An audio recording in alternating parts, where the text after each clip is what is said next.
Imagine un monde où chaque achat, chaque besoin, chaque désir se termine par un emprunt. Tu travailles pour rembourser, tu rêves, mais tu dois d'abord t'endetter. Et parfois, tu empruntes même pour faire une aumône. Est-ce que la dette est devenue une norme? Pire, une vertu? Dans cette vidéo, on va briser un tabou. Les dettes sont-elles vraiment un outil neutre ou un piège moderne qui détruit ta liberté, ta foi, ta paix? Accroche-toi, ce que tu vas découvrir pourrait bien changer ta manière de vivre pour toujours. Le problème, c'est qu'on a une génération enchaînée par les dettes. Tu n'as même pas encore 30 ans, mais tu cumules prêts étudiants, crédit voiture, carte bancaire, dettes entre amis. Et parfois, dettes pour un projet soi-disant halal. On t'a dit, c'est normal, tout le monde le fait, ce n'est pas grave. Mais en vérité, tu vis en servitude moderne. Et si je te disais que l'islam a déjà mis en garde contre ça, avec des mots d'une puissance choquante?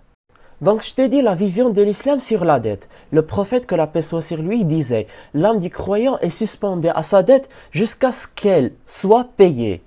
Même le martyr peut être privé du paradis à cause d'une dette. Le prophète refusait parfois de prier sur quelqu'un qui avait une dette non réglée. Pourquoi? Parce que la dette détruit 3 piliers fondamentaux. Le premier, c'est la liberté. Tu ne peux pas dire non à ton créancier. Deuxièmement, la bénédiction, l'argent acquis avec pression, insécurité ou injustice, fuit.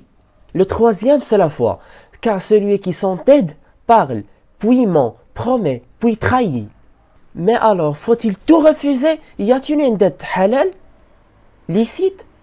Alors on passe aux solutions, pour distinguer entre dettes toxiques et dettes utiles. Les dettes toxiques, ce sont destinées pour consommer, comme acheter des voitures, voyager, déco, etc. Pour impressionner, par le mariage ou téléphone ou lifestyle, pour combler un vide intérieur ou une pression sociale. Mais les dettes acceptables, sous conditions strictes, ce sont destinées pour un objet réellement productif, avec remboursement clair et sans intérêt, quand aucune autre voie n'est possible, avec intention sincère de rembourser. Mais attention, même la dette halal licite reste un fardeau dangereux, à manier avec peur d'Allah et intelligence stratégique. Tu veux vivre libre, aligné avec tes valeurs? Voici 4 étapes concrètes. Alors les 4 étapes pour une vie sans dette. Premièrement, change ta mentalité. Le crédit n'est pas un raccourci, c'est une prison.